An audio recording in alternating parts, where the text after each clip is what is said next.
자, 또 이제 시작해 보겠습니다.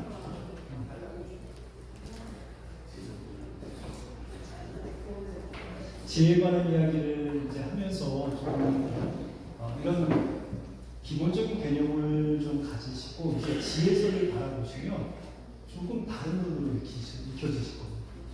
왜냐하면 이게 이제 성경을 저도 성경을 이렇게 가르치다 보면 큰 그림을 그려놓고 성경의 각본이나 구조를 보면 그 의미가 훨씬 깊어집니다. 그러니까 여러분 혹시 퍼즐 같은 거 애들 맞추는 걸 이렇게 보시면 퍼즐 한 조각은 아무것도 아니거든요. 그런데 큰 그림을 보고 퍼즐을 딱 보면 이 한 조각이 없으면 퍼즐이 완성이 안 돼요. 그러니까 성경도 구절이 아가서만 읽다 보면 아가서가 이게 무슨 책의 가치가 있어 혹은 전도서만 읽다 보면 이 전도서가 이게 뭐야? 헛되다는 거야. 이렇게 느껴지는데 큰 삶이라고 하는 큰 퍼즐 안에서 아가서, 전도서, 잠언, 욥기, 시편 이런 책들을 읽다 보면 이것이 삶에 관한 다양한 측면을 우리에게 지금 설명하고 있구나. 지혜자의 삶이 어떠해야 되는지. 결국은 뒷부분에도 말씀드리겠지만 인간의 지혜가 가장 많이 사실은 딱 사용될 때가 극한 상황입니다. 고난이라고 하는 극한 상황, 인생의 허무라고 하는 극한 상황, 혹은 사랑이라고 하는 어쩌면 우리 인간의 존재 자체가 무너질 수 있는 그 극한 상황에서 정말 회복이라고 하는 창조 질서, 하나님께서 세워보신 창조 질서에 대한 회복을 내가 꿈꾸느냐 라고 하는 이 고민이 결국은 내가 한 번 미끄러질 것을 한 번 더 세워놓는 회복이라고 하는 측면에서 그런 어떤 역할들을 하고 있다라고 하는 것입니다. 그래서 지혜 개념을 다시 한번 좀 설명을 해드리면 지혜는 관계론적인 측면에서 학자들이 많이 설명을 하고요. 그래서 이제 이 그림은 제가 만든 겁니다. 그래서 하나님과의 관계, 그다음 내 옆에 세우는 사람들과의 관계, 그 다음 관계가 이제 이 부분이 우리가 많이 관과하는 부분이에요. 세상과 시대와의 관계. 하나님께서 나를 왜 이 시대에 이곳에 두셨을까?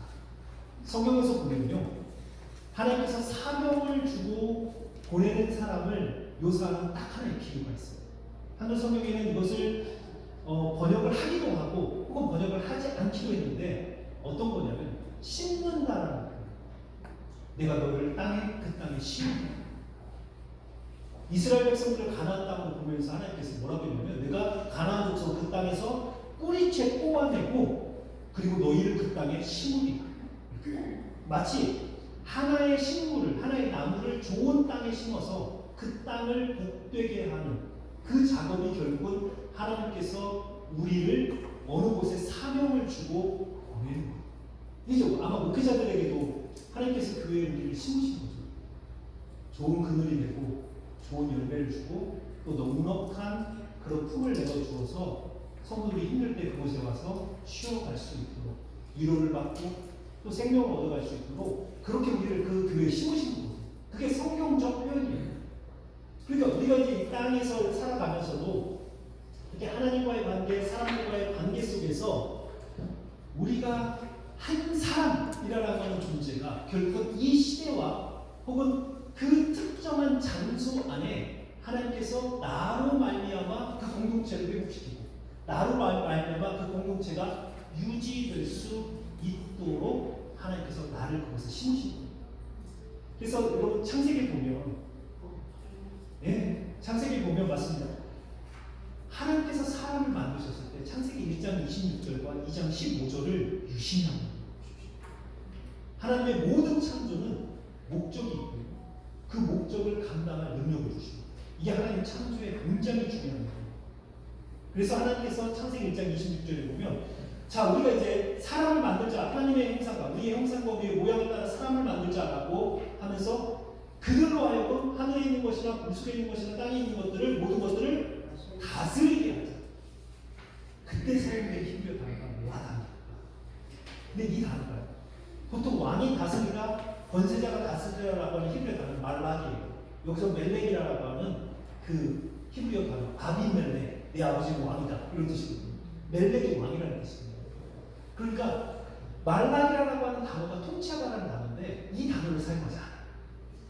인간의 통치가 아니고 라다는 하나님의 통치를 이야기할 때 사용하는 거예요.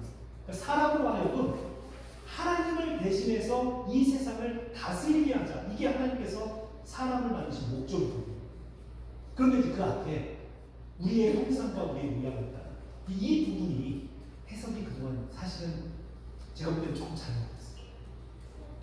우리의 형상이라고 하는 이 단어가 뭐냐면 히브리어로 젤렘입니다. 젤렘인데 이걸 그대로 번역하면 우상이에요. 돌과 나무로 새긴 우상. 그러니까 여기서부터 이제 말이 안 되는 거예요. 하나님께서 사람을 하나님의 우상으로 만들자. 이게 우상이라고 굉장히 부정적 단어잖아요. 그런데 이게 그 당시 사람들이 가지고 있었던 신관을 말하는 거예요. 뭐냐면 고대인들은 신들은 하늘에만 있고 땅에는 인간들이 사는데 신과 인간 사이를 오갈 수 없다고 봤어요. 유일하게 신과 인간 사이에 오갈 수 있는 것은 이 땅에 세워진 그 신의 형상을 가지고 있는 돌과 나무로 새긴 젤렘들이 하늘에 있는 신의 역할을 땅에서 한다. 그러니까 신의 대리자의 역할입니다. 그러니까 그 개념을 그대로 모세가 사용해서 하나님께서 우리를 만드신 것은 하나님이 만드셨고 하나님이 주인이지만 우리를 보내서 하나님처럼 이 세상을 통치하게 만드는 그러한 목적으로. 그러니까 사람은 모두가 다 존귀한 거예요. 왜냐하면 하나님의 형상을 가지고 있다는 건 우리가 그냥 온 것이 아니고 하나님 분명한 목적을 가지고 우리를 세상에 어느 곳이든지 보내시고, 그리고 나서 이제 그 다음 단어가 하나님의 모양이다. 히브리 단어 데무트입니다. 이 데무트가 그동안 우리가 생각했던 형상입니다. 하나님의 지적의, 하나님과 우리가 닮는 것, 이런 것들을 데무트라고 해요. 그래서 하나님께서 우리를 통치자로 보내면서 그 목적을 이루기 위해서 그냥 보내는 것이 아니고 하나님의 능력을 주시고 통치자의 능력. 그래서 판단하고 분석하고 뭔가를 결정할 수 있는 능력, 돼지와 같은 IQ가 아니고 분석해서 뭔가 대안을 제시할 수 있는 왕이니까 그 하나님과 같은 능력을 주신 겁니다.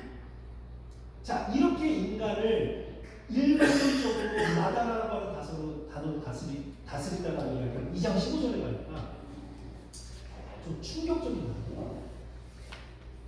인간을 그 땅에 두어서 그들로 하여금 하나님의 땅을 경작하고 지키게 하자. 앞에서 이제 다스리다라고 하는 단어를 보다 더 설명하는 거예요.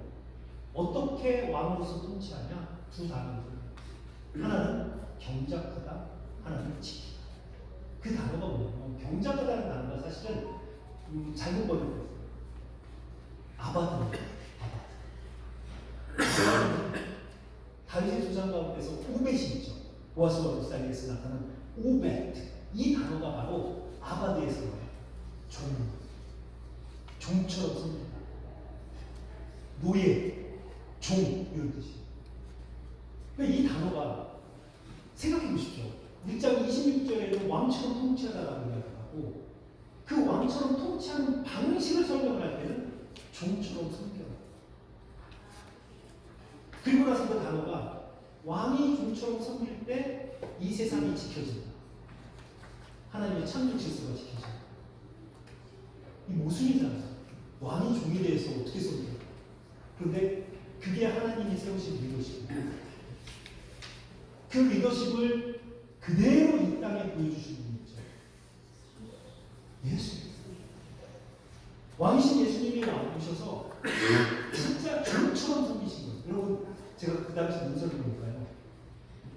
목수의 하루의 일당이 얼마였을 것 같습니다. 뭐 목회를 하신 분들이니까 많이 찾아보셨겠지만 대체적으로 목수의 하루의 일당이 그 다음날 먹을 빵 한 덩어리였어요. 그리고 그 당시에 직업 가운데서 가장 많은 사상자와 부상자를 갖는 직업이 목수였습니다. 성을 쌓고 집을 지을 때 중동 지역에 가면 돌을 다 잘라가지고 이렇게 쌓거든요. 목수들이 나무를 세우고 그 돌들을 하다가 이 벽이 넘어지면 목수들의 부상과 목수들의 사상이 가장 많았어요. 직업 중. 군인 다음. 군인은 뭐 원래 그렇게 생명을 내는 거지만 직업으로는. 그러니까 가장 진짜 중처럼 천하게 가장 낮은 곳에서 왕이신데 세상을 섬겨 올리셔서 결국은 세상을 회복시키고 지키신 분이십니다. 그 리더십을 우리가 받은 거예요, 사실은. 원래 아담에게 주어졌던 왕이지만 종처럼 섬겨서 세상을 회복하라, 유지하라 라고 주셨던 그 사명이 인간이 종이 아니라 이제는 왕으로서 자기가 하나님처럼 되고자 하는 그 죄악이 결국은 인간됨에 하나님의 형상을 무너뜨렸고, 그래서 예수님은 진짜 사람으로 오셔서 바로 그 섬김을, 아바드를 이루시고, 그러니까 다윗의 자손 가운데서 보아스와 롯사의 오베드, 섬기는 자라고 하는 그 아들을 주셔서 이 오베드 밑에 나는 모든 자식들은 다 인류를 섬기는 자들, 이세, 다윗, 그 다음에 다윗 가운데에서 예수 그리스도가 나오면서 진짜 왕이 아니라, 다윗의 계열의 왕이 아니라 다윗 계열의 섬기는 자. 저는 이게 성경적 리더십이라고 생각해요. 우리가 목회자로서 혹은 하나님께서 세우신 어떤 자리에 섰을 때 정말 하나님이 원하시는 리더십은 진짜 종처럼 섬기는 거예요. 제가 이제 목회를 이제 막 생각을 하면서 제가 시카고에서도 논문을 쓰면서 단임 목회를 좀 했었습니다. 제가 첫 목회가 36에 시카고에 48년 된 교회 담임 목사를 했었어요. 그러니까 그 젊은 나이에 아무 생각도 없이 진짜 그 오래된 교회, 48년 된 교회에 담임 목사를 했어요.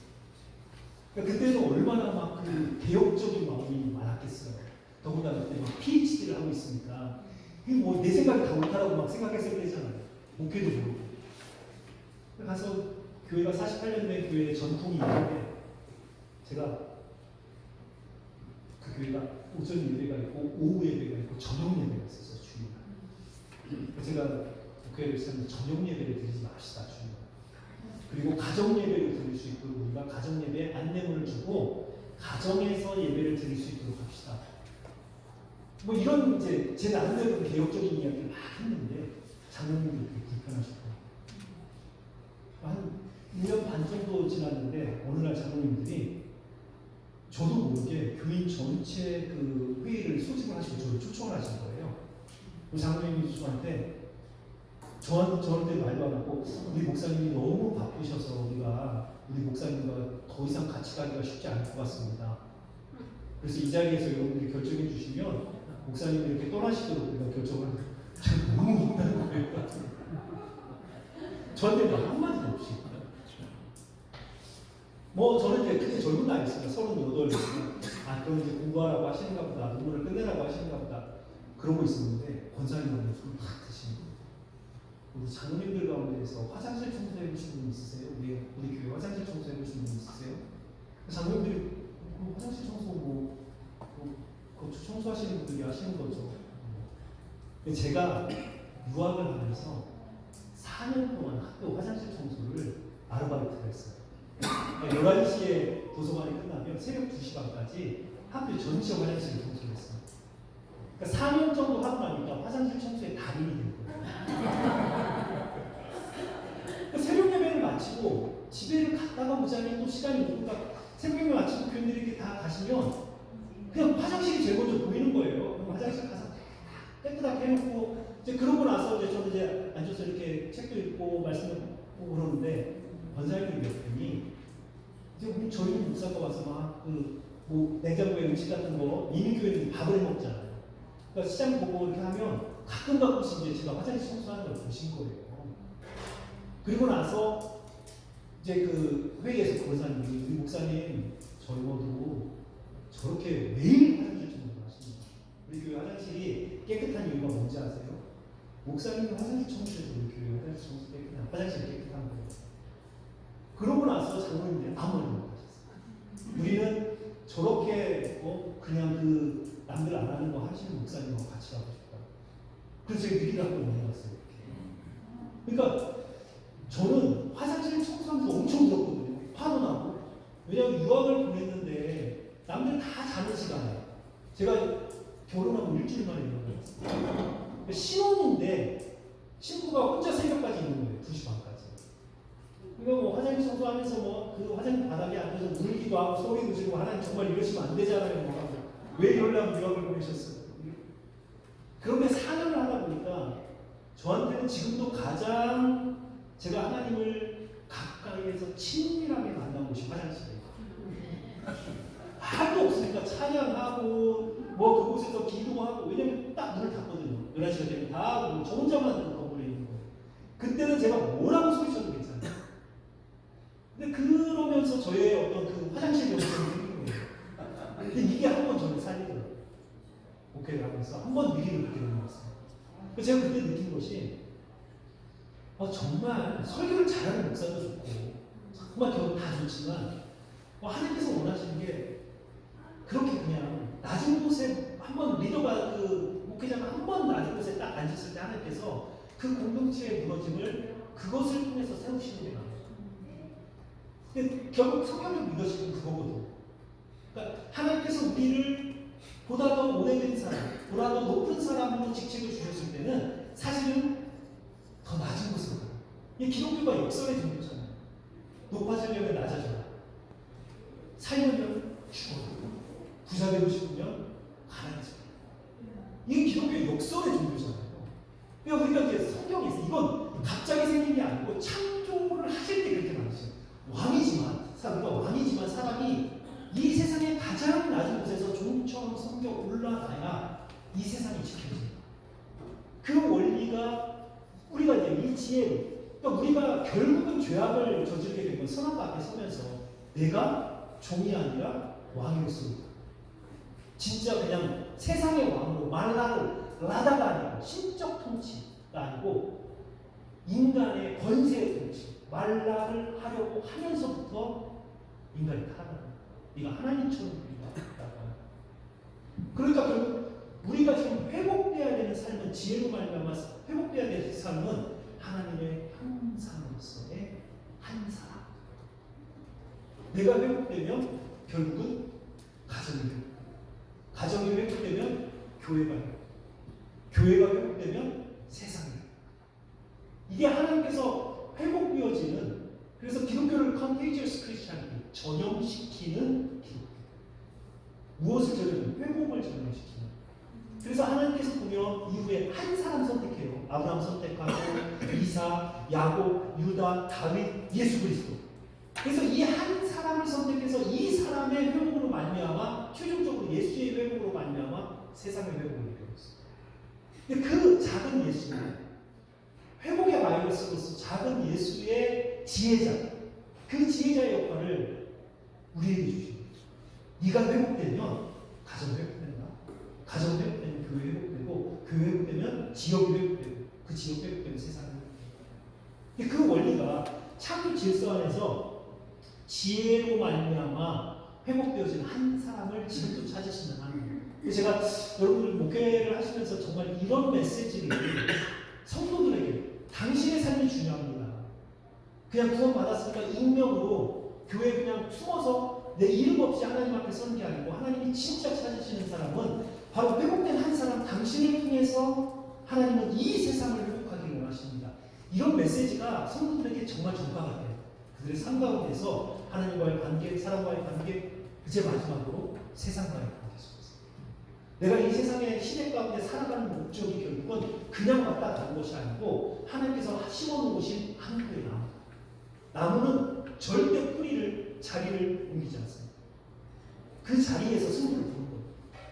뿌리를 내리고 좋은 열매를 내서 입이 청정하여서 늙어도 오히려 윤택한, 나이가 들어도 오히려 그 가운데서 삶의 윤기가 흐르고 생명력이 나오는 그러한 삶을 심겨진 자리에서 살아드리는 것이 우리의 사명입니다. 자, 그래서 결국은 나라고 하는 한 사람이 이제 속해 있는 이 세상 가운데서 지혜는요, 창조의 질서를 지키는 한 사람. 여기서 우리가 생태신앙이 나올 수 있어요. 환경신앙이 나올 수 있어요. 우리를 처음 하나님께서 부르셨을 때 우리의 사명은 지키는 사람. 하나님께서 만드신 모든 세상의 아름다움을 인간으로 하여금 파괴하는 것이 아니고 지킵니다. 이 가운데는 법과 질서가 들어있어요. 왜냐하면 잠언에 보면 하나님께서 왕과 제사장과 왕자들에게 지혜를 주사 그들로 하여금 통치하게 하셨으며 라고 하면서 주권자에게 지혜를 주셔서 이 세상을 통치하게 하시는 분도, 왕을 선택하시고 그들을 세우는 분도 하나님이고, 그들에게 통치할 수 있는 지혜를 주신 분도 하나님이다라고 성경이 이야기해요. 그리고 이 세상의 생태의 어떤 그 질서들, 원리들도 결국은 우리로 하여금 하나님은 지키기를 원하십니다. 이 가운데서 우리는 이제 기후변화, 생태 이런 것들을 바라보면서 사실 이걸 자유주의 신학자들은 다 뺏긴 거예요. 지금 생태 신학하고 기후 어떤 이런 것들을 이야기하는 사람들이 거의 다 활동이 자유주의 학자들. 근데 그게 아니고 진짜 성경을 하나님의 말씀으로 믿고 창조 신학 안에서 한 사람이라고 하나님의 형상으로서의 한 사람의 나의 삶을 소중하게 생각하는 사람이 내가 왜 이 세상에 살아가야 하느냐, 이 존재 이유를 이 세상의 아름다움을 지키기 위해서 하나님께서 만드신 이 아름다운 세상을 나의 삶을 통해서 보존하고 지키기 위해서, 이런 측면에서 우리는 휴지 하나도 바닥에 그냥 놓고 가능하면 탄소 이거 많이 배출하지 않는 전략하고 전기도 아끼고, 왜냐면 하나님이 만드신 아름다운 세상이잖아요. 우리만 살고 그냥 지나가는 세상이 아니고 또 다른 우리의 또 다른 형상들에게 물려줘야 돼요. 하나님의 세상이잖아요. 그러니까 그것을 지키는 것이 우리의 존재의 사명이다라고 하는 이 창조 신학에서부터 나오는 인간의 사명. 구원받고 천국 가는 것이 목적이 아니고 여기서 이제 또 다른 목적이 나와요. 내가 이 시대 속에서 하나님이 세우신 자리에서 이 시대를 지키는 것. 아름답게 훼손하지 않고. 그래서 여러분들의 삶의 자리가 지나갔을 때 그곳에 하나님의 세상이 무너졌는지 아니면 회복되었는지, 이것에 따라서 하나님은 우리의 인생을 하나님의 좋은 형상이다 아니면 진짜 패역한 자다 이렇게 평가하시잖아요. 자, 그러니까 결국 이 지혜라고 하는 이 개념은요 굉장히 다양합니다. 하나의 생각을 할 때, 하나의 말을 할 때, 하나의 어떤 행동을 할 때 지혜자는요 성경에서 뭐라고 이야기합니까?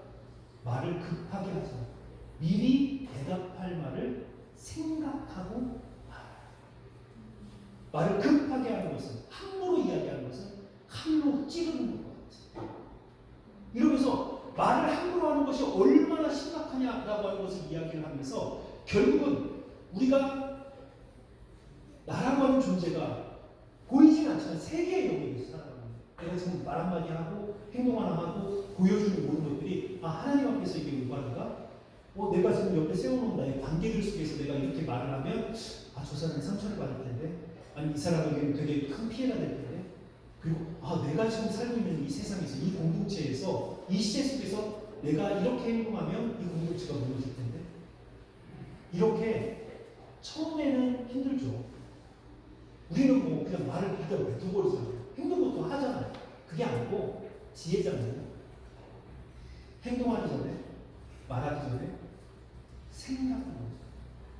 그런데 그 생각하는 것이 나와 하나님 사이에서 이게 하나님을 우선순위에 둔 말이고 생각이냐? 그 다음에 내 옆에 세워놓은 사람들과의 관계 속에서 내가 이렇게 행동을 하고 이렇게 말을 하는 게 이 관계를 파괴하는 거냐? 아니면 회복하는 거냐? 그리고 내가 살고 있는 이 세상 가운데서 내가 이렇게 살아가는 것이 이 세상을 파괴하는 거냐? 회복하는 거냐? 이걸 끊임없이 생각하며 살아갑니다. 그런데요, 자본에 보면 아버지가 아들에게 이러한 어떤 삶의 원리를 이야기하면서 이것이 너의 몸에 하나의 삶의 원리가 되는 것처럼 반복하다 보면 네가 그런 사람이 될 것이다. 그러니까 이런 거죠. 어떤 사람이 나는 거짓말을 안 할 거야. 어려서부터 엄마한테 혼날 것 같아요. 그런데 이 아이가 그래도 정직하게 이야기하고 혼나는 게 맞아. 그렇게 한번 하고 나면요, 그 다음에는 그 아이는 어떤 상황이 되면 내가 하나님 앞에서, 엄마 앞에서, 그 다음에 내가 형제들 앞에서, 우리 가정에서 내가 거짓말하는 것이 옳지 않아. 그러고 나면 이 아이는 학교에 가서도 거짓말 안 하는 거야. 직장에 가서도, 사회에 가서 거짓말 안 하는 거야. 나중에는 이것이 처음에는 생각을 해야 되고 결심을 해야 되고 시간이 오래 필요한데요, 나중에는요 이게 자기의 인격이 되기 때문에 사실은요 이겁니다라고 거짓말 고민하지 않고 그게 인격이기 때문에 정직하게 정직하게 이야기를 하는 거예요. 그러니까 지혜는 이거라는 거예요. 지혜는 처음에는 찾고 구하고 얻어서 사는 게 힘들어요. 그런데 이대로 살다 보면 나중에는 지혜로운 자가 되는 거예요. 그래서 결국은 이 지혜를 이야기를 하면서 나와 하나님과의 관계, 사람과의 관계, 세상과의 관계에서 우리의 인생은 균형 잡는 것이다. 균형 잡는 삶. 그래서 제가 이 원본의 가장 가운데다가 나를 놓고 하나님과의 관계도 무너뜨리지 않고 사람과의 관계도 무너뜨리지 않고 세상에서 나의 역할도 무너뜨리지 않고 내가 말하고 생각하고 행동하는 법을 배워가는 것이 지혜로운 자다라고 합니다. 그러니까 균형이라는 이야기를 제가 지금 계속 신학적 균형과 삶의 균형을 이야기하는 거예요. 여러분 한번 생각해 보십시오. 어떤 사람이 내가 여기 있는데 나는 사람 필요 없어. 하나님만 좋아. 하나님만만 살 거야. 실제로 이렇게 하시는 분들 극단적인 분들이 있으시잖아요. 저는 나는 자연인인가 그거 프로그램 있잖아요. 그거 별로 안 좋아. 왜냐면 그냥 혼자 들어가서 이렇게 살아가는 그 모습이 어떤 분들은 로망이 있다는데 저는 그 가족은 아니면 저분이 여기서 감당해야 될 일들은 그런 부분에 있어서 우리가 하나님 좋습니다라고 우리가 그렇게 살아가는 존재는 다 산으로 가서 수도사가 되는 거예요. 그러면 문제가 뭐냐면 이 옆에 서 있는 사람들이 엄청나게 상처받아요. 그러니까 이게 이제 우리가 그동안 잘못해왔던 목회의 것이에요. 나는 하나님 앞에 내가 인생을 들고 가족은 하나님께서 책임져 주실 거야. 자식, 아내, 남편.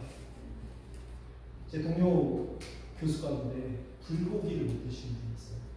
소고기, 불고기를 먹으면 항상 치워요. 그래서 제가 왜 그러냐고 그러니까 그 이야기를 하는 거죠. 경상도 가족.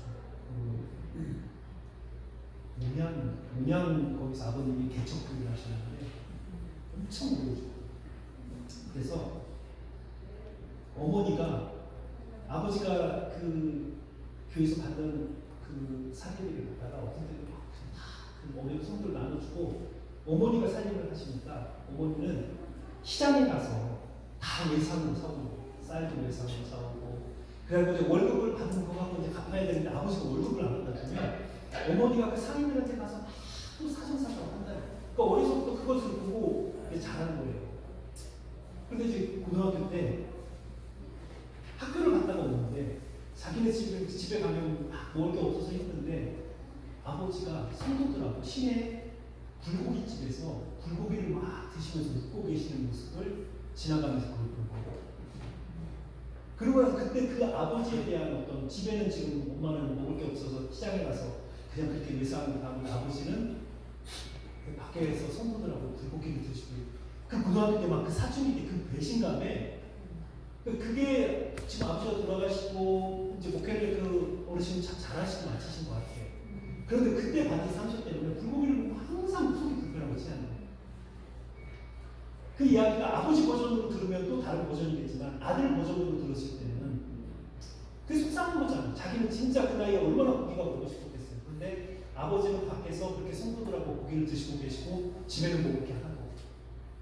그러니까 이런 것들을 보면 그 상처라고 하는 부분이 진짜 그 아들을 이렇게 아버지가 목회도 중요하지만 가정도 돌보시고 이런 어떤 그런 그 삶들을 사실은 균형이라고 하는 측면에서 굉장히 필요한 측면인데 우리는 그간 목회 그런 건 목숨을 걸고 주님만 따르고 가족은 주님께 맡긴 거죠.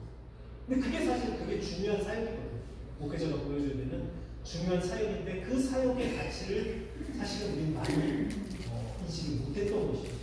자, 그래서 하나님만 바라보는 사람들의 특징은 뭐냐면요. 주위에 사람이 없고 그 다음에 시간에 금방 넘어지고 동료라고 하는 것은 힘들 때 옆에 서서 넘어질 때 지켜주는 사람. 이런 동료들이 있어야 되는데 내가 하나님만 믿겠다는 사람들이 시험이 훨씬 더 시험에 많이 빠져요. 저는 그렇게 생각을 했었어요. 목회자들은 진짜 사모들에게 할 수 없는 이야기까지도 털어놓을 수 있는 동료 목회자도 있어요. 그래서 뭐 여러분들 잘 아시는 이야기지만 모 목사님들 그룹에서 이렇게 만나서 저녁에 기도하시면서 그분들이 서로의 아픔들을 이야기하고 한 분이 나 요즘에 설교할 때마다 어떤 집사가 자꾸 눈에 들어오고 그 목사님들이 너 큰일 났다. 우리 같이 기도하자. 그리고 기도해서 그런 위기들을 같이 넘어가. 그런 동료들, 그 어떻게 사모에게 어떻게 이야기했어요? 그러니까 그렇게 동료에게 나누면서 넘어지려 할 때 내 옆에 서서 나를 도와주는 동료들을 가지고 있는 사람이 굉장히 롱런할 수 있고 경건의 어떤 삶을 외롭지 않게 할 수 있다. 그러니까 사람이 필요한 거예요. 반대로 나 하나님 필요 없어. 나 사람만 좋아. 이렇게 하는 사람들은요. 하나님 보실 때 그의 삶이 진짜 의미 없는 거예요. 여기서 아무리 점을 많이 찍어도 여러분 하늘에서 비행기에서 보십시오. 63층하고 2층하고 하늘에서 볼 때는 차이가 있을까요? 없을까요? 점 하나예요. 그러니까 우리가 이 땅에서 뭐 누구를 사람을 아무리 좋고 무슨 동아리 동호회 어디 뭐 총무 다 하고 하나님께로 그의 삶이 1cm도 올라오지 않으면 그의 삶은 아무 의미가 없어요. 또 하나 우리가 하나님과의 관계, 그 다음에 이웃과의 관계가 좋은데 세상과의 관계가 아니죠. 교회가 세금을 안 내고 세금 어떻게든 하고 다 불법으로 짓고 교회가 다 세상 가서 파괴하고 어느 동네에 교회 들어가면 사람들이 주민들이 다 반대해가지고 막 그 민원 넣고 교회가 이제 이런 모습이 되면 공동체를 살리러 들어가는데 공동체에 들어가기만 하면 분쟁이 되어버리고 이런 모습이 되면 그러면 이건 정말 하나님의 백성의 지혜자의 모습이 아니에요. 시대와 지역을 회복시키고 그 지역에 들어가서 복음으로 생기를 낼 수 있는 거죠. 그 고민 많이 해야 돼요. 너무 교회가 그동안 이기적이었어요. 그렇기 때문에 교회가 공동체를 섬기고 그래서 저는 로컬 처치가 대형 교회보다 훨씬 중요합니다. 이 시대에. 왜냐하면 원래 교회는 로컬 처치, 지역 교회였어요. 왜냐하면 한 지역을 한 교회가 담당해서 그 지역을 섬기고 회복하는 것이 교회예요. 그러니까 대형 교회는 다 오잖아요. 그곳에서 다 오고. 이것은 어떤 면에서 보면 제가 볼 때는 로컬 처치를 뒤에서 이렇게 지지하기 위해서 사실은 거기에는 힘이 모여지는 거고 가장 전선에 최전선에 서 있는 하나님 나라의 최전선에 서 있는 그 병사들은 로컬 처치 대형 교회가 이 로컬 처치들이 각 지역을 이 교회가 가서 섬기고 공동체를 살리고 한 사람 한 사람을 만나서 그들의 어떤 신앙의 삶과 그들의 인간으로서의 삶, 행복의 삶을 찾아주는 교회. 이게 하나님께서 보시기에 정말 구원의 방주라고 가둬놓는 교회가 아니고 이제는 흩어지는 교회. 우리가 좋아서 여기가 좋사오니라고 좋은 건물 짓고 우리만 이 땅 누릴 거야 이런 공동체가 아니고 오히려 교회가 하나님의 어떤 우리에게 주신 것들을 막 흩어보내는 교회, 흩어지는 교회.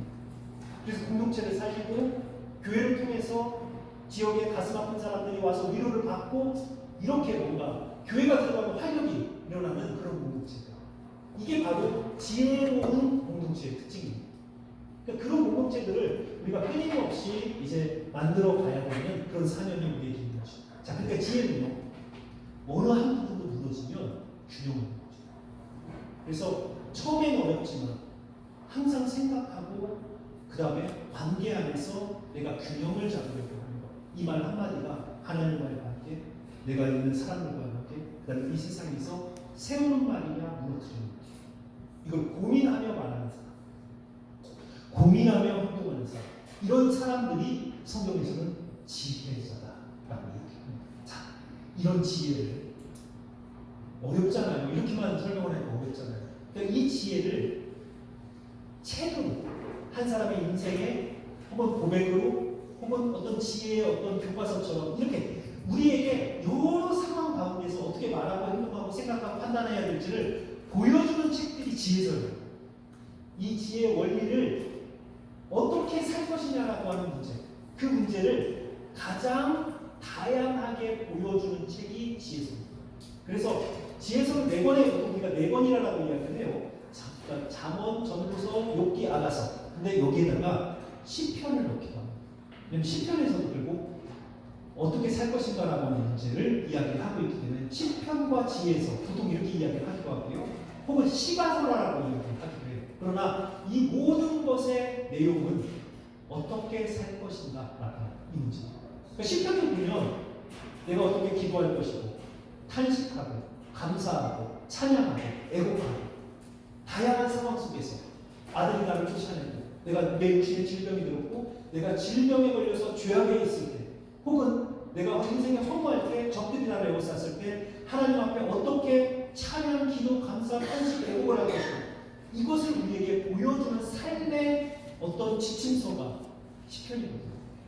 자, 그러니까 이 5개의 책이 우리의 삶에 어떤 지혜를 보여주는가라고 하는 것을 우리가 좀 살펴볼 필요가 있습니다. 자, 그래서 지혜라고 하는 것이 삶의 다양한 영역에서 우리가 하나님 앞에 살아가는 삶의 원리를 보여주는데요. 이것을 다양하게 인간의 삶 가운데서 그려놓는 이 5개의 책을 제가 어떻게 하면 이 책을 잘 요약을 해서 가르칠 수 있을까? 제가 언뜻 11년 강의를 하다 보니까 이런 자리까지 포함을 해서 시편 지에서 이렇게 가르친 것들을 언뜻 계산을 해봐도 한 200회 이상 나오더라고요. 그래서 제가 이제 고민이 되는 거예요. 성도들에게 혹은 우리 목회자들에게 어떻게 하면 한눈에 시가서 지혜서를 보여주고 그렇게 가르칠까? 그러다가 그냥 간단한 그림을 하나 그려봤습니다. 근데 이 그림도 그냥 나온 건 아니고요. 성경에서 인생을 비유하는 중요한 2가지의 비유를 제가 사용한 거예요. 앞에서 제가 한번 말씀드렸죠.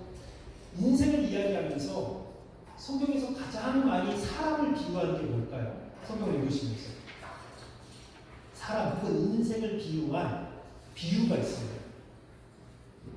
나무, 신가라고 이야기하고 백향나무, 종려나무, 포도나무, 무화과나무 그리고 여러분 무의식적으로 우리는 우리의 삶의 열매를 하나님 앞에 듭니다. 성령의 열매는 뭐 인생의 열매는 이렇게 하면서 우리가 나무인 것처럼 아예 무의식 워낙 성경에서 이 나무라라는 표현이 많이 나오니까 그냥 우리도 그냥 삶의 열매 이러면서 내가 나무인 것처럼 그렇게 그러니까 성경에서 가장 인생을 많이 표현하는 것이 나무고요. 그 다음에는요 길. 그래서 정직하다라고 하는 의미, 혹은 거짓말이다라고 하는 의미가 히브리어에서는 정직은 직선의 길, 야샤. 그 다음에 거짓말은 이렇게 굽은 길 이런 의미가 있어요. 그러니까 결국은 동사에서 살다라고 하는 동사가 성경에서 그 히브리어에서는 하락이라고 걷더라고 합니다. 그래서 그냥 나그네, 인생은 나그네라고 얘기합니다. 걸어가는 곳이라고 이야기하면서 인생은 나무이고 또 인생은 길이다. 이게 성경에서 이야기하는 가장 많이 사용되어지는 비유거든요. 그래서 제가 그 비유에 착안하면서 이렇게 이 5권의 책을 한 그림에 이 지혜를 요약해보자 이렇게 하나의 그림을 그려봤습니다. 저는 산을 그렸어요. 나무가 많이 있는 산. 곳곳에 우리 인생의 나무들이 많이 심겨져 있는 산을 그렸고요. 이 산 위쪽에서 걸어가는 이 길은 원만합니다. 등산을 해보신 분들은 그냥 이렇게 한 300에서 600m 정도 산, 그래서 한 2시간, 1시간 반이면 올라가서 그냥 마음 편하게 이렇게 산책할 수 있도록 걸어갈 수 있는 산. 여기에 해도 떠 있고요. 그 다음에 이 정상에는 하나님이 계십니다.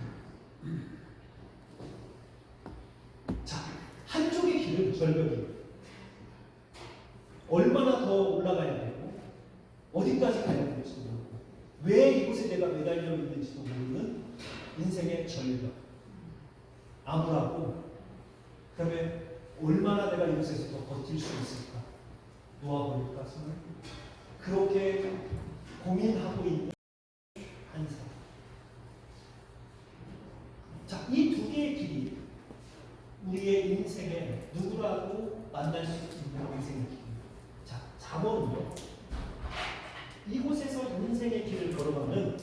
사람의 인생을 표현합니다. 잠언의 지혜는 선택의 지혜입니다. 잠언에서는요, 항상 아버지는 두 가지의 길을 제시해요. 배우자 선택에 있어서도 현숙한 여인과 미련한 여인, 어리석은 자의 삶과 그 다음에 지혜로운 자의 삶, 의로운 자와 악한 자, 구제하는 자와 구제하지 않는 자. 항상 아버지는 두 개의 길을 정해놓고, 내 아들아 지혜의 길을 선택해. 그럼 네가 살리라. 아들아 미련한 자의 길을 따르지 마라. 그러면 네가 죽는다.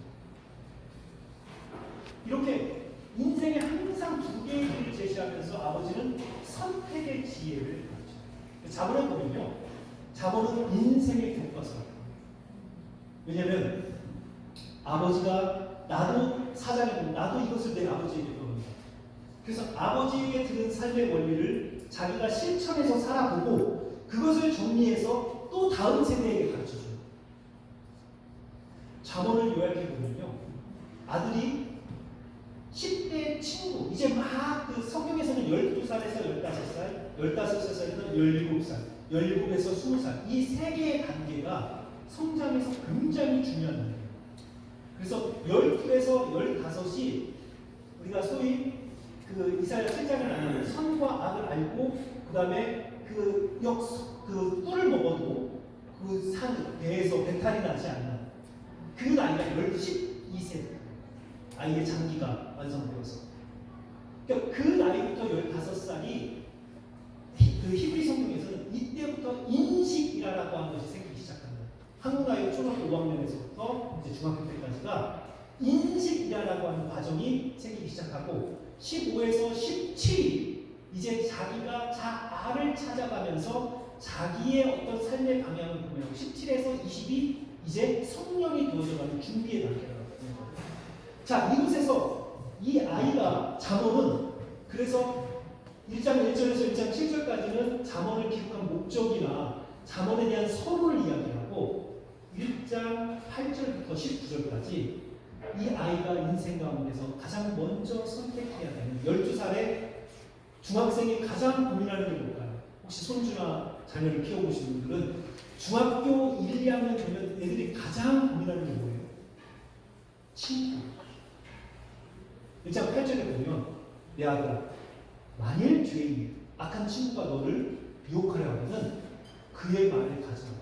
그가 말하기를 우리가 가만히 있다가 지나가는 사람을 쳐서 그의 돈을 뺏어서 전대를 하나만 놓고 우리가 함께 전대를 나누며 살자. 그렇게 유혹하거든 그들과 함께 하지 마라. 그들은 새가 그물로, 그 다음에 사망의 자리로 들어가는 것과 같이 스스로 자기의 생명을 위해서 스스로 잠복하려 합니다.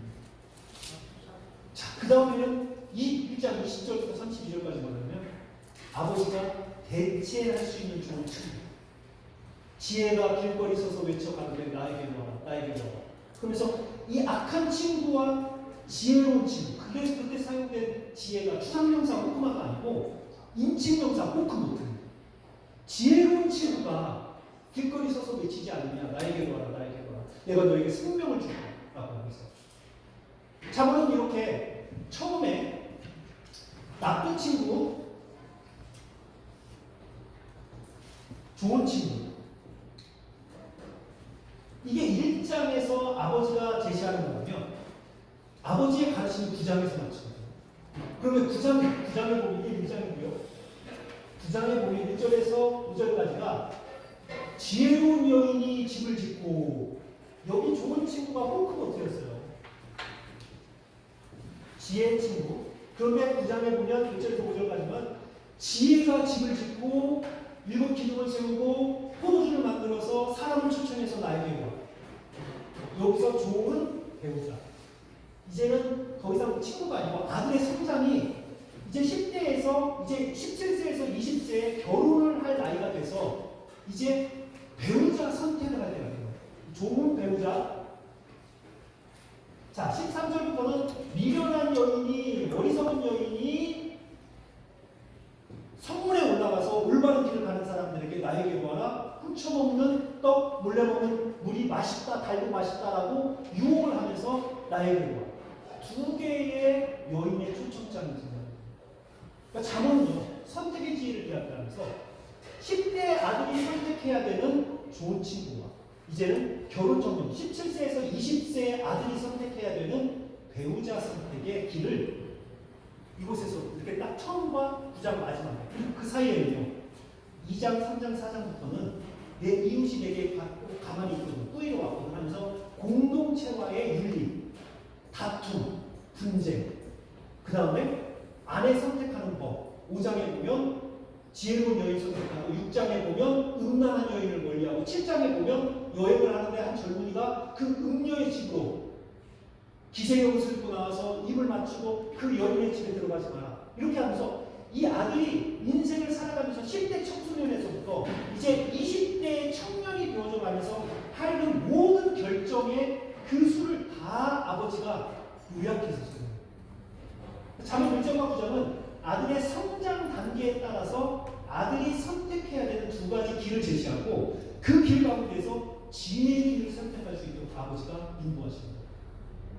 근데 제가 잠언의 그 교육을 보면서 놀라고 있어요. 한국은 부모가 끌고 와요. 그런데 이 아버지는요, 길을 보여주게 기다려. 아들이 선택. 그래서 보면 9장에 좋은 배우자가 나타나잖아요. 미련한 여인과 좋은 배우자, 지혜로운. 그리고 나서 어떤 여인을 선택했는지 잠언은 이야기하지 않습니다. 근데 31장에 보니까 이 호크모토가 또 등장해요.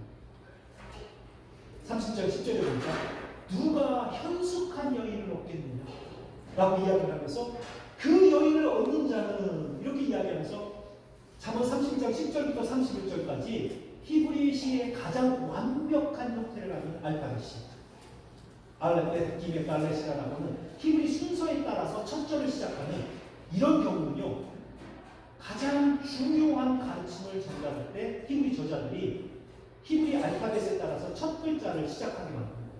성경의 대표적인 것이 31장, 잠언 30장 10절과 31절 뭐가 주제예요? 지혜. 자, 또 하나 대표적인 게 있죠. 혹시 여러분 알파벳이 시편 119 1절에서 8절은 다 알레로 시작합니다. 9절에서 16절은 다 베트로 시작합니다. 훨씬 좋은 교환이시죠. 119편의 주제가 뭐예요? 율법, 말씀. 제가 얘기했죠. 이 두 개가 성경을 이끌고 가는 두 개의 상태가. 그렇기 때문에 히브리인들이 쓸 수 있는 가장 최고의 문학 장르는 히브리 알파벳을 가지고 이 두 개의 주제를 설명하고 있습니다. 이거 상당히 높죠. 왜냐하면 성경에서 가장 중요한 두 개의 주제입니다. 하나는 지혜, 하나는 말씀입니다. 자, 31장을 보면 결국 그 아들은요 미련한 여인이 아니라 좋은 호크모트를 얻어서 그 여인으로 말미암아 31장 잠언을 읽어보면 결국 이 지혜가 이 아들에게는 배우자이기도 하고 또 하나의 어떤 그 상징적 의미는 삶의 원리로서 지혜이기도 하고 그래서 그 지혜가 하는 역할을 보면 가장 먼저 이 지혜 여인은 자기 가정을 위해서 부지런히 일을 해서 그 가정을 세우고 근데 가장 그 10절과 11절에 보면 뭐라고 되어 있냐면 그녀의 남편은 그녀를 신뢰하나니 자 이거 어디서 나온 걸까요? 그럼 그전에는 남자가 여자를 신뢰하지 않았어요? 남자가 여자를 신뢰하지 않게 된 그 일이 어디서 생겼을까요? 선악과 앞에서 여인을 통해서 이 죄가 들어오고 나서 이 관계가 깨어진 거예요. 그런데 이 지혜가 들어와서 가장 먼저 지혜가 한 걸 보면요. 남편과의 관계 회복. 그리고 나서 그녀는 그녀의 남편에게 더 이상 악을 행하지 아니하고 이렇게요. 그러니까 지혜를 삶의 원리로 얻는 그 사람은 결국은 그 지혜로 말미암아 회복되어지는 선악과 이전으로 회복되어지는 관계.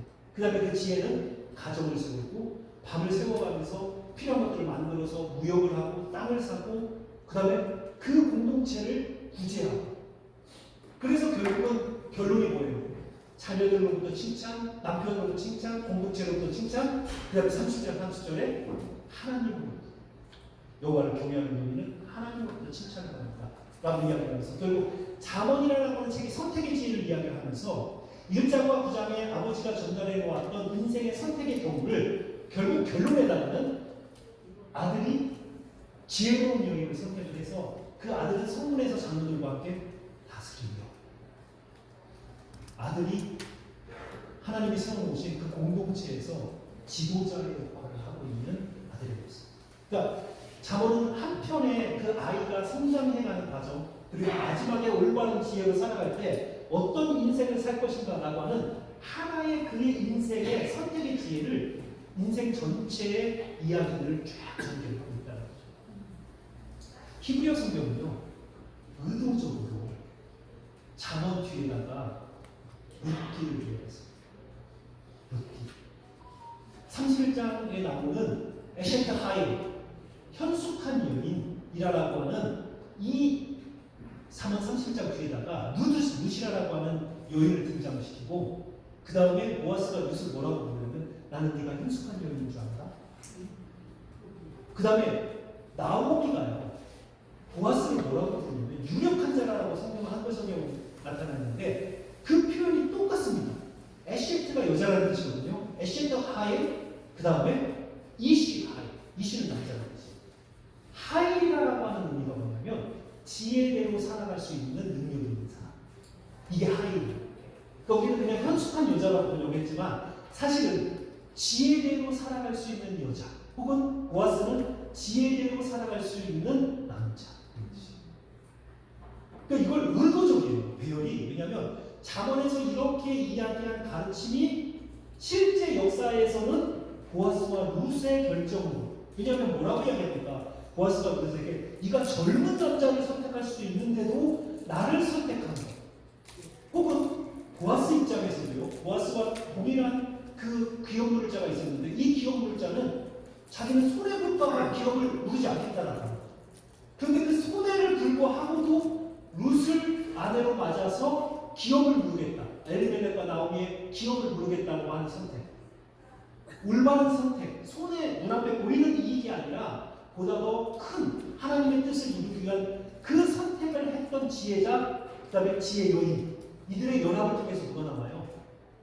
오벳 2세 다윗. 그 다음에 다윗을 통해서 누가 나와요? 진짜 지혜자 예수. 그러니까 이걸 의도적으로요. 잠언 뒤에다가 룻기를 발견하면서 이게 역사적으로 이 에셰트 하일과 이시 하일이라고 하는 지혜로운 남자와 지혜로운 여자의 이 역사적 출현이 바로 보아스와 룻이다. 이렇게 지금 설명을 하고 있거든요. 근데 지금 잠언이라고 하는 책은 제가 설명드린 것처럼 선택의 지혜.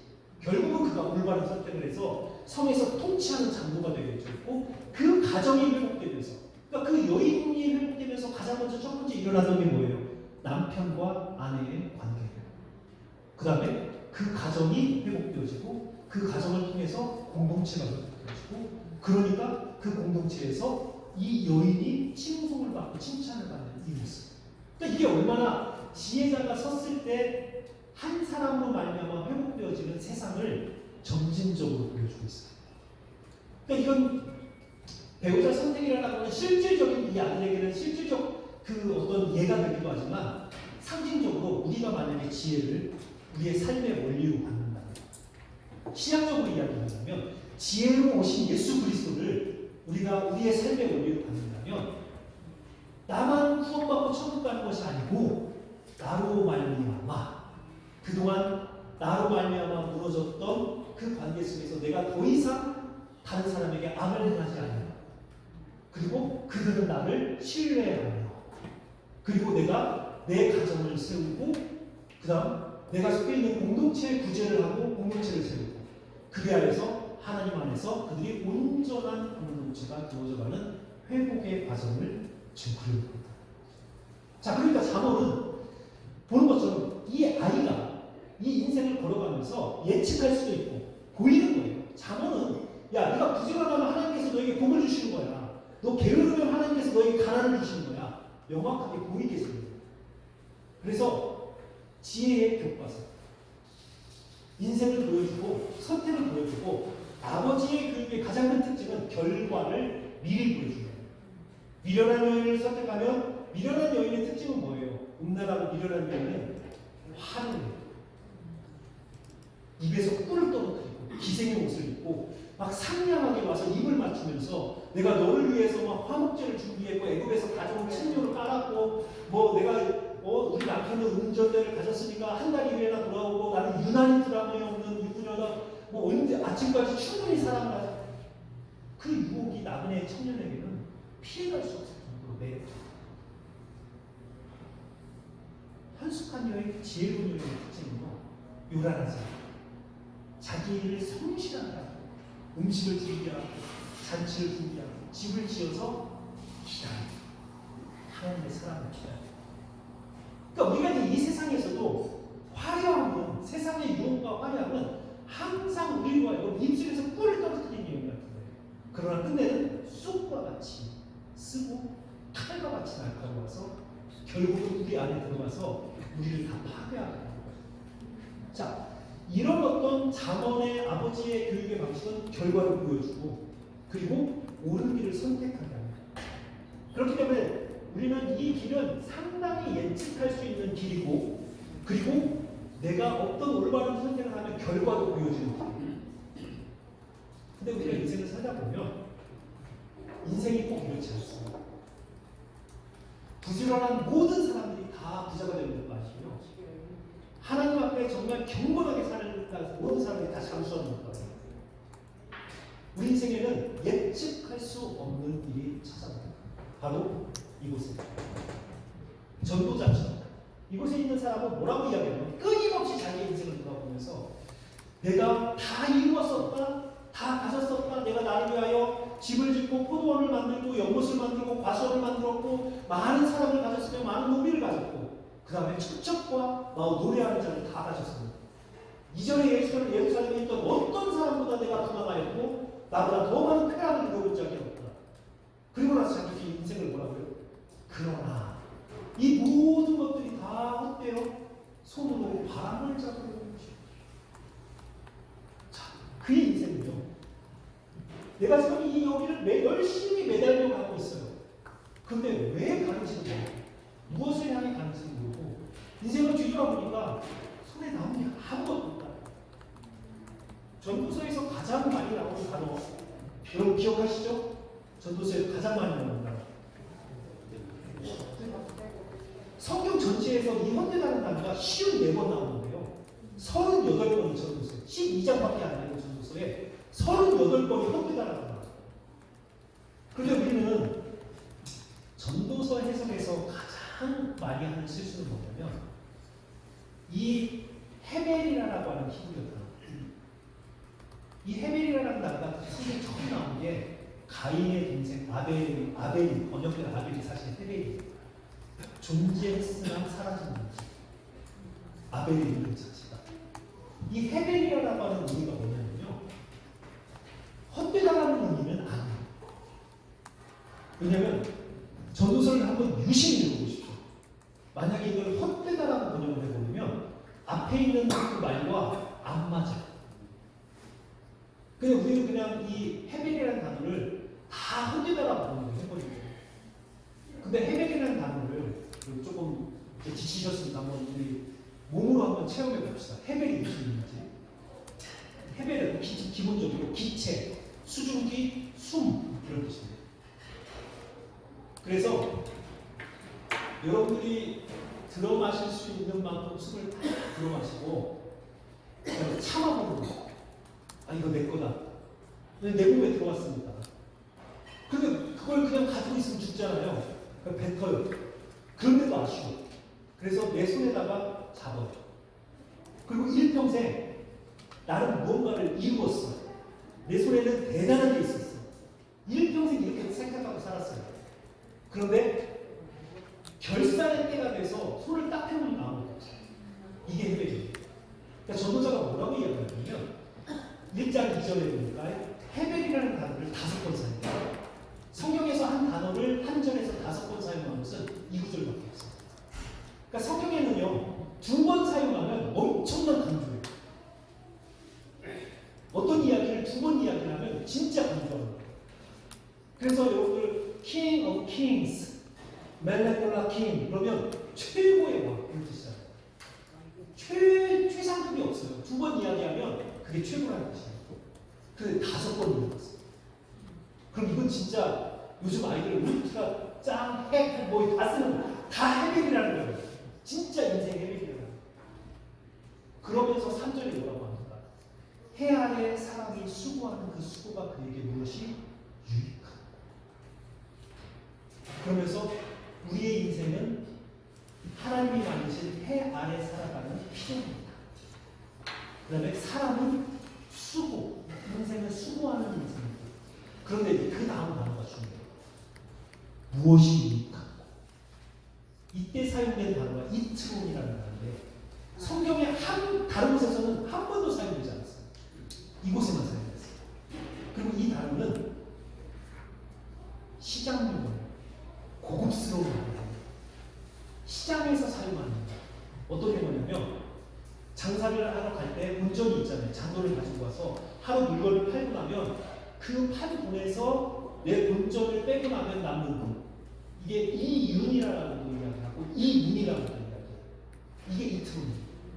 그러니까 이게 성경에서 사용될 수 있는 그런 고급진 용어가 아니고 굉장히 시장 용어예요. 그런데 전도자는요, 자기 인생은 왕이었고 굉장히 고급스럽게 살았지만 의도적으로 내 인생은 장사치의 인생이에요. 우리 인생 별거 있냐? 하나님이 주신 생명을 가지고 태어나서 하나님이 주신 건강으로 능력으로 살았는데 결국 주인 앞에 결산할 때가 이쪽은 결산이라는 의미예요. 그래서 내가 주인 앞에 섰을 때 얼마를 남겼느냐라고 하는 것을 주인이 결산할 때가 있는데 내 인생 결산할 때가 있어서 12장에 보니까 이제 조문객이 그 앞에 왔다 갔다 하고 메뚜기 한 마리도 짐이 되는 거예요. 그러니까 자기가 이제 죽을 때가 된 거예요. 그래서 자기의 인생을 뒤돌아보니까 내가 나를 위하여 집을 짓고 사람을 만들고 이런 모든 것들이 나에게 아무런 유익을 남기지. 그러면서 자기 인생을 돌아보면서 헛되고 이게 뭐냐면 손으로 바람을 움켜쥐려 하는 것입니다. 전도자가 그렇게 해결해요. 노력을 안 했다는 게 아니잖아요. 게을렀다는 게 아니고 이 사람이 열심히 살았어요. 그런데 이 인생에는 문제가 있어요. 2장에 보면 내가 나를 위하여, 내가 나를 14번이나 내가 나를 그 인생의 목적의 주체도 나고 그 인생의 목적도 나요. 그러니까 그의 인생은 내가 소유하고 내가 누리려고 살았던 인생이기 때문에 결국은 그의 인생이 소유했으나 하나님을 누리지 못하게 하고 가졌으나 절대 그것을 가지고 행복을 누리지 못하게 하는 인생. 그래서 전도자가 이야기하는 거예요. 자기 인생이 얼마나 비참했는지 이야기하면서 내가 아침에도 저녁에도 잠을 자지 못하고 모았던 이 모든 것을 하나님께서 내가 누리지 못하게 하시고 내 뒤에 올 자가 이것을 취하게 하였으나 그가 지혜자일지 우매자일지도 나는 알지 못하는 거야. 내가 무엇을 위하여 이렇게 수고하고 애썼던 거 그러므로 헛되도다 나이에서. 이게 전도자예요. 그래서 전도자가 대안을 제시하는 게 뭡니까? 내가 젊어서 취한 내 아내와 하나님이 주신 것 안에서 먹고 마시고 즐거워하는 것 그것이 행복입니다. 자족해요. 그러니까 전도자가 지금 여기서 뭘 이야기하냐면 그 결론에 다다르기 전에 그의 인생은요 진짜 얼마나 더 가야 될지도 모르고 얼마나 길이 보이는지도 모르고 내가 이 손을 놓을 수도 없고 갈 수도 없는 교착되어져 있는 그런 어떤 인생의 허무의 문제. 그러니까 이 사람보다는 이 자문에 있는 사람보다는 이 사람이 훨씬 더 지금 절박해요. 이 두 개의 인생의 길이 우리에게 주어졌는데 성경은 한 인물을 그려서 이 두 가지의 길이 한 사람의 인생 가운데 펼쳐진 드라마를 우리에게 제시합니다. 어떤 책이겠습니까? 욥기를 보면 욥은 초반기에 잠언의 길이었어요. 그가 여호와를 경외하였더니 하나님께서 그에게 복을 주사 짐승도 700, 300, 500, 500 아들들은 7, 딸 셋. 이게 성경에서 이야기하는 완벽수. 10을 이루기 위해서 5, 5, 7, 3 이렇게 이루는 것이 완벽수예요. 가능하시면 아들 7, 딸 셋 낳으십시오. 지금 낳으실 때가 제 젊은이들에게 이렇게 이게 성경에서 이야기하는 가장 복을 받은 그 가정의 그 모습을 욥이 아들 7에 딸 셋이 짐승도 700에 300이고요 500개 500을 근데 이건 의도적으로 욥이 하나님을 경외함으로 하나님께서 그에게 복을 주셨다. 이건 하나님도 인정했고요 사탄도 인정했어요. 잘 나갔다는 거예요. 소위 잘 나갔다는 거예요. 동방에서 그보다 더 큰 자가 없다. 지혜냐 있고 존경받는 자였어요. 그런데 그의 인생이 욥의 입장에서는 이유도 모르고 원인도 모르고 왜 그 일이 일어났는지도 모르고 갑자기 이 절벽을 떨어집니다. 전도서의 저자와 같이 내 인생이 왜 이래? 하나님 차라리 나를 데려가시옵소서.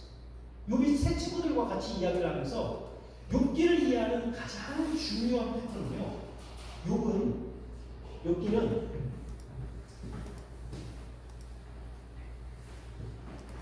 욥기가 가장 성경에서 어려운 책입니다. 히브리어 본문을 보면 욥기는 히브리어 본문에서 가장 어려웁니다. 그런데 욥기를 이해하기 위해서는요. 큰 구조를 보여요. 큰 구조를 욥기 이해에 관해서 제가 빠르게 설명해 드릴게요.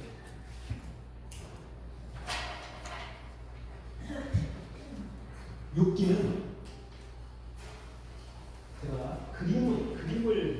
제가 왜 그림을 많이 그리냐면 그림을 그리니까 학생들도 잘 이해를 해요. 욥기는 이렇게 몇 개의 도형이 함께 나타납니다.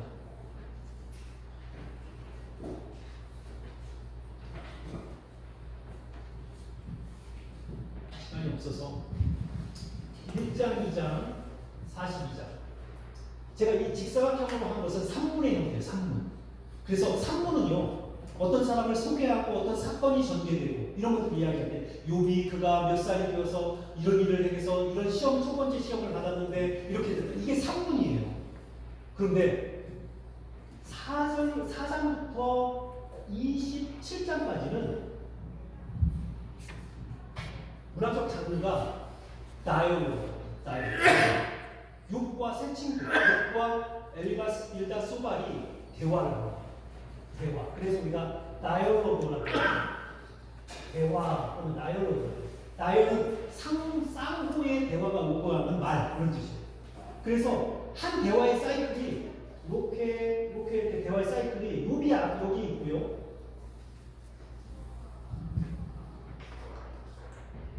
그 다음에 세 친구가 엘리바스, 빌닷, 소발이 욥이 한 번 이야기하면 엘리바스가 대화. 그 다음에 빌닷이 이야기하고 소발이 이야기하고. 그래서 이 대화의 한 사이클이 세 개가 돌아가는 것이 4장에서 27장이에요. 그런데 이 세 개의 대화에서 다 주제는 왜? 욥이 고난받은 원인이 뭐냐? Why? 자, 친구들은 뭐라고 해요? 욥이 고난받은 이유가 너의 숙명인 죄. 욥은 뭐라고 해요? 나는 이렇게 큰 벌을 받을 만큼 큰 죄를 지은 적이 없다? 그러니까 어떻게 되는 거예요? 이건 하나님의 잘못이다. 그래서 7장에 보면 하나님은 죄인과 악인을 함께 심판하시는 하나님을 향해서 불공평하다. 나는 하나님과 대면하기를 원한다. 이러면서 욥이 대화가 하나 사이클, 두 개 사이클, 세 개 사이클이 지나면서요. 처음에 위로자로 봤던 친구들이 나중에 원수가 됩니다. 27장을 읽었어요. 욥이 친구들을 향해서 얼마나 무서운 저주를 했는지. 그의 아들들은, 그의 자녀들은 과부가 되고, 그의 자녀는 부하가 되고, 그의 아내는 과부가 되며, 그의 땅을 다른 사람이 취하게 합니다. 세 친구를 향해서요, 욥이 엄청난 저주를 했어요. 왜 그런 저주가, 위로자가 왜 나중에 원수가 되냐면요. 그들의 대화가 잘못돼요. 원인을 잘못해요. 고난의 원인. Why?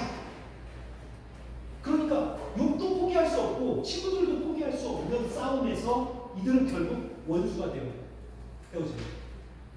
그런데 갑자기 28장에 지혜의 시가 나타나요. 지혜의 시. 자, 이게 결론이에요. 이거 나중에 이야기할게요. 그 다음에 이 세 번은요, 모놀로그예요. 모놀로그. 독백. 그래서 욥이 독백을 하고요, 엘리후가 독백을 하고, 그 다음에 하나님께서 나타나셔서 독백을 하십니다. 그런데 여기에서 주제는 뭐냐면, 왜라고 하는 것에서는 끝까지 하나님 답을 안 주세요. 왜 욥이 고난당했느냐? 이건 하나님 답을 안 주세요. 그런데 이 뒷부분에 29장에서부터 41장까지는 이 세 개의 독백에서는요, 질문이 바뀌어요. What? 무엇이 의미인가? 이 고난의 의미가 무엇이다? 여기서는 원인을 찾았다면, 원인을 찾았기 때문에 분열이 일어났다면, 의미를 찾아가면서 이제 욥이 서서히 자기가 고난을 당한 것이 의미가 있었고 하나님의 뜻 안에 있었다라고 하는 것을 발견합니다. 그래서 42장에 보면 내가 알지도 못하고 깨닫지도 못했던 것을 내가 뱉어냈으니 이제 그것을 다 얻어들이고 하나님 앞에 회개합니다 라고 이야기해서 하나님께서 이제 42장에 가면 다시 사분의 형태로 욥을 회복시킵니다. 자, 이것이 결국은 원인을 찾는 고난 가운데서 원인을 찾는 것은 항상 문제를 일으키고 의미를 찾는 것이 결국은 그 고난의 문제를 해결하는 것이다. 그러면서 28장에 지혜의 시를 줍니다.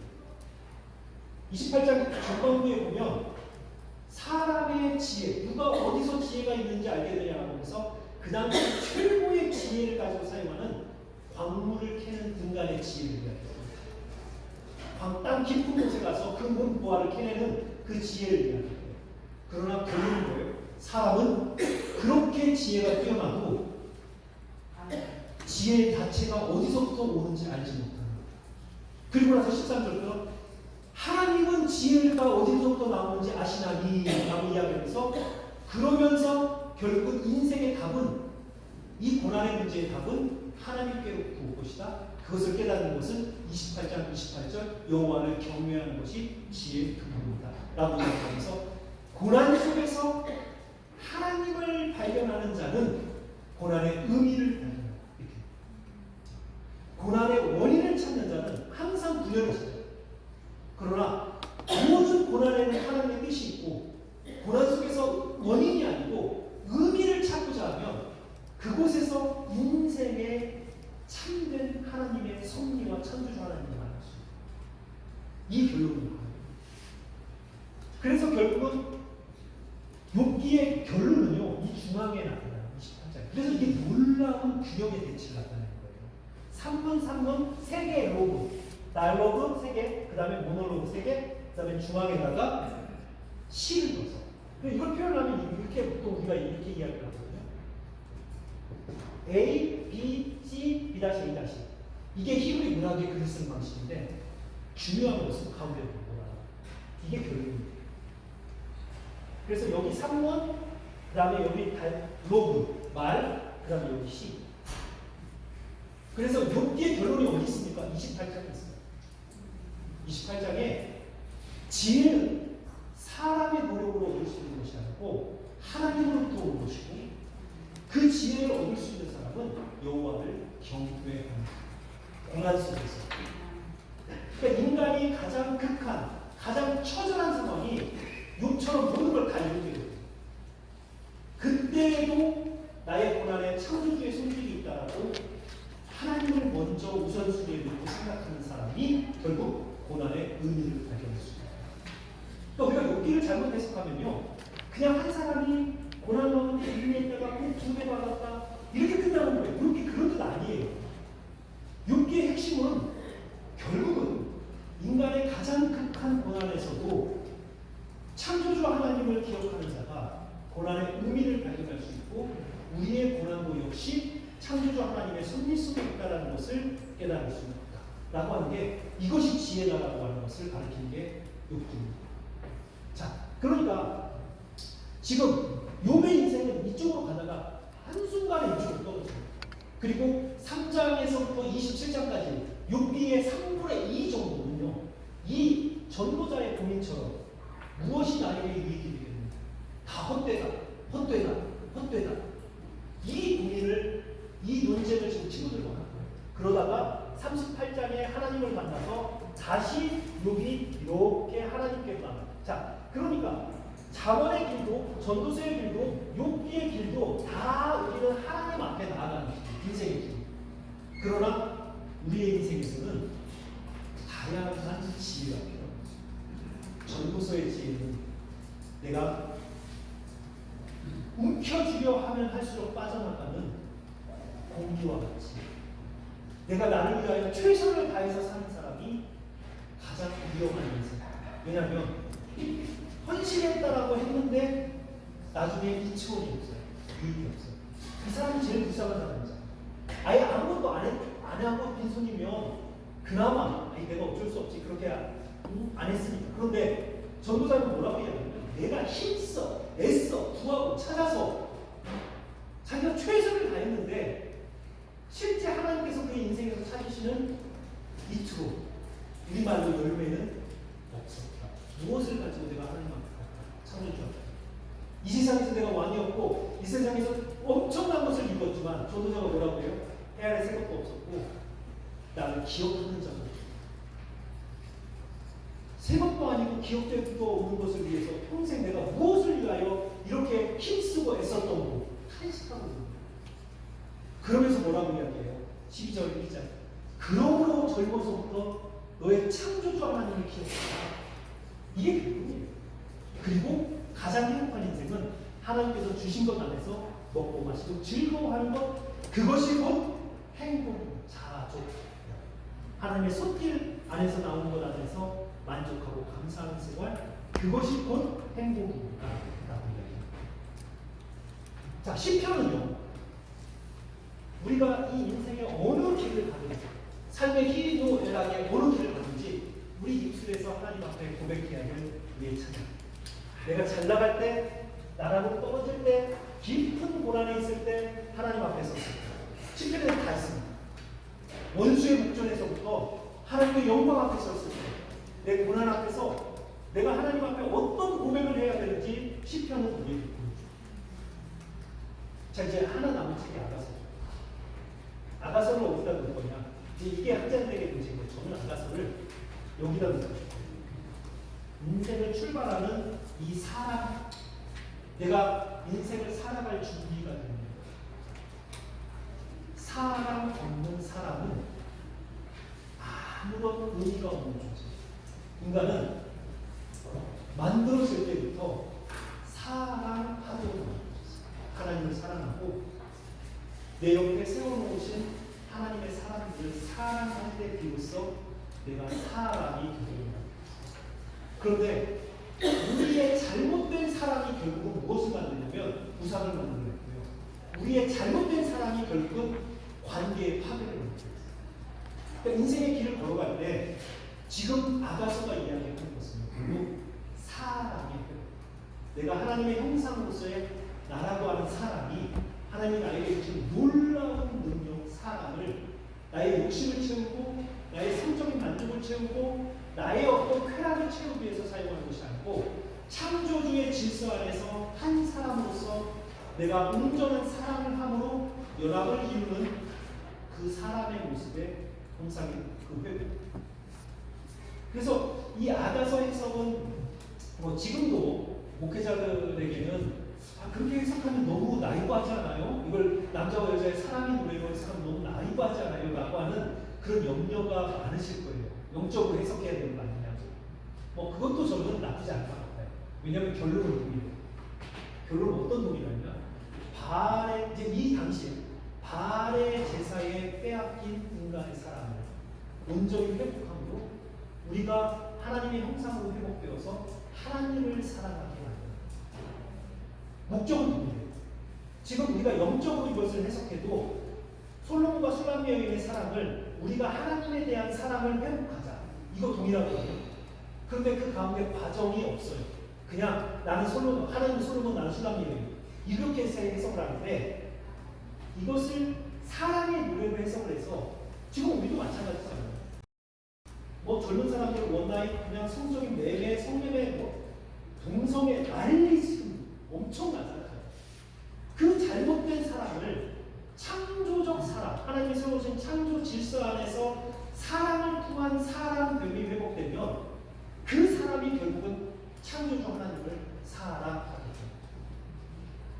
그래서 결과는 동일합니다.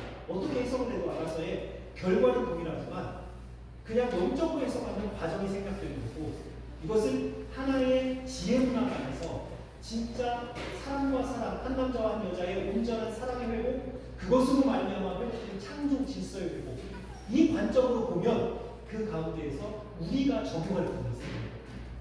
우리가 적용, 이 시대에 무너져 있는 성, 사랑에 관한 회복이라고 하는 이 아가서의 외침을 우리가 이 시대에 한 번 더 전달할 수 있게 됩니다. 결과는 하나님을 사랑하자, 같이 가자. 저의 욕심은 오늘 강의한 나눠드린 걸 다 나눠보는 거였는데, 강의안을 가져가셔서 한번 읽어보시면 아, 이런 내용이구나. 제가 앞에서 한 내용이 지금 강의안에 거의 다 나오고 있습니다.